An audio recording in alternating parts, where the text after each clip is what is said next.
The project to build this replica of a Wye Trow was the brainchild of a retired Herefordshire businessman.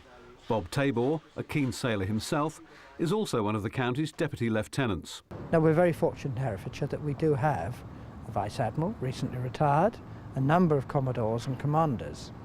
And I spoke to them and explained what I'd been asked to do, and they jumped at the idea of forming a committee to come up with some ideas which we could put to the Lord Lieutenant. After we decided that a Trow was to be built, we then had to raise the money.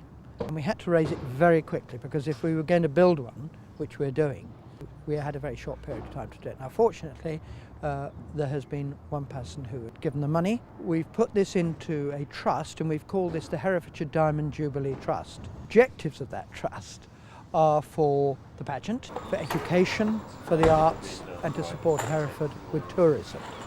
Someone else who's taken a special interest in Trows is TV presenter and maritime archaeologist Professor Mark Horton.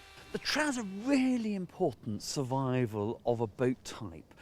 It was the lorry, if you like, the transport vessel of the Severn Estuary. And we know that it has basically remained unchanged, probably from the 15th century when we have the first record of them. These ships were a common sight, ploughing up and down this estuary for some 500 years. And they essentially encapsulate a medieval shipbuilding technology.